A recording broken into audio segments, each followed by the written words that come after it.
دلوقتي الفجر، وانا ام كريم صليت الفجر وجيت اعمل لكم الفيديو ده قبل ما اقرا قران. حبيت اقول لكم ان بكره الجمعه، وفي دايما ساعه مستجابه يوم الجمعه.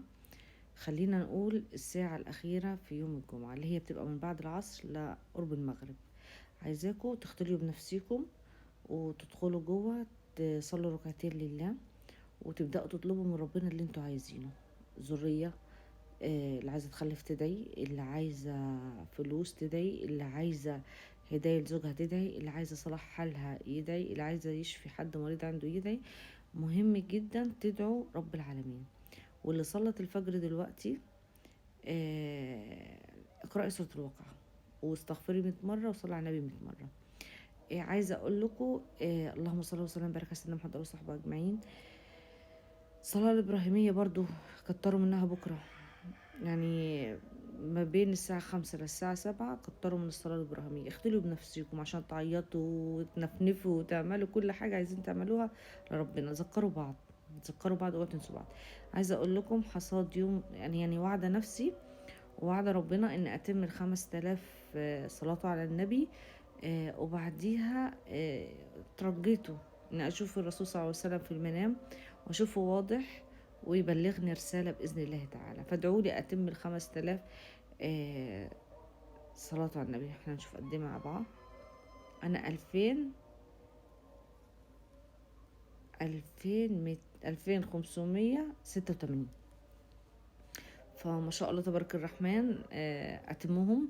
بس أنا عايزة أقول لكم الاختراع ده حلو جدا.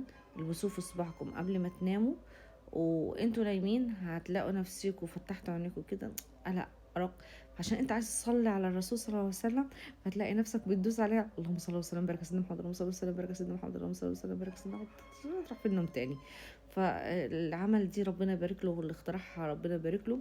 هيخليك تسبح، هتخليك تصلي على النبي. ولو انت ببتستغفر بتجمع اكبر عدد استغفار، برضو حلو. هتصحى من النوم بدل ما تصحى تقعد تفكر وكده، على طول بتدوس كده يعني وبتصلي على النبي او بتستغفر او بتسبح او بتعمل اي حاجه. فانا عجباني جدا دي، وان شاء الله هتم ال5000 حلم بقى. مش عارفه هخلصهم في امتى، انا ده حصاد يوم ونص. فان شاء الله بامر الله تعالى تمام يا جماعه. اصل ده جنب سبحه عاديه. فالسبحه العاديه،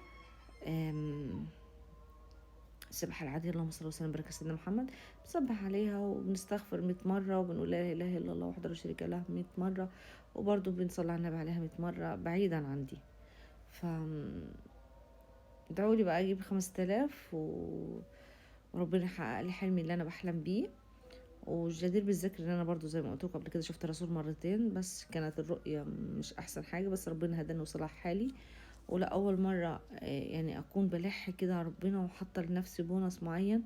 ان شاء الله باذن الله تعالى يعني ربنا يحس قد ايه ان انا نفسي اشوف الرسول في المنام واضح، ويحقق لي طلبي. هو لازم يبقى في حاجة عشان ربنا يحقق لك اياها. يعني انت مثلا تكون تندر ندر، تطلع صدقة، تعمل خير، فاهمين حاجة كده يعني.